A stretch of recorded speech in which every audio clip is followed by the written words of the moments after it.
Hello and welcome back to Friday Minis. Today, let's do a little bit of math. Well, okay, it's more programming and less math, but we're gonna look at a technique called Monte Carlo Approximation. If you were to do some serious programming, you'll realize that there are some problems that aren't very easy to solve. Of course, that's not to say that there is no way to arrive at a result for such types of computation. What we can do is we can try to approximate the result.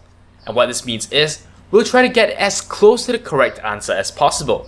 But because this is an approximation, we're satisfied to be within a certain margin of error. Monte Carlo approximation is actually one such approach, and the concept behind this approach is we're actually using some sort of random sampling to help us perform an approximation. What I'm going to show you here is actually using Monte Carlo approximation to find out the value of pi. Now this is a very interesting setup. It intrigued me when I first learned about this, so I'm very glad to be able to share it with you. Here's how this works. Draw a graph in which you have a circle, radius 1, centered about the origin. Then draw a 2x2 square also centered around the origin. The circle should fit snugly inside the square. Now, as you would expect, if I were to randomly pick points within the square, most of the points will fall inside the circle, but some will not. And we can actually use this to figure out the value of pi. Brace yourself for a little math. I promise I'll try to keep it light. Here's how this works. We know analytically that the area of the circle is pi r squared. Since the radius is 1, the area of this circle is simply pi. The area of the square is 2 square or 4.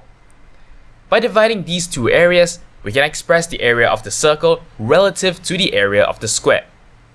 If we were to obtain n samples within the square, then, assuming an even distribution, we would expect n times pi over 4 of the samples to end up inside the circle, with the remaining falling outside. Rearranging this equation shows us how to find pi. Pi can be approximated by dividing the number of samples falling inside the circle by the total number of samples, then multiplying 4. Hopefully that wasn't too much math for you, but we're past that now. Let's put it in practice. This is a bit of Python code that I wrote that sets up this graph, takes the samples, and approximates pi.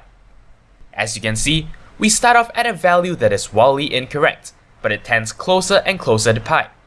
By the time we pass 600 iterations, the algorithm is pretty sure that pi starts with 3.1. But that algorithm is slow because it has to take the time to draw out the graph. Here's another implementation with less fancy visuals. It also only outputs the result of every 100th iteration, making it blazing fast. As you can see, it takes literally millions of iterations to find the first 4 digits of pi, 3.141. But it does get more and more confident over time. This is a graph plot of the approximation over time on a logarithmic scale, which gives you a nice picture of how the algorithm starts off with a high error and oscillates its way slowly towards the correct value. And there you have it. That in a nutshell is Monte Carlo approximation, the way we actually find the answer to a difficult problem by simply doing random sampling. That's all there is for this episode of Friday Minis. Thank you very much for watching, and until next time, you're watching 0612 TV. Thank you very much for watching.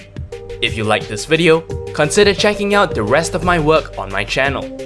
Alternatively, you may be interested in a playlist of all the other episodes of Friday Minis. If you'd like to show me some monetary support, I am on Patreon. You can find a link to my campaign in the video description. Of course, you can simply like this video or leave a comment. I'll be sure to respond as soon as I can. To keep in touch with my future uploads, do subscribe to this channel. And for even more updates, check out the official Twitter account for this channel at 0612TV. Thank you for your support.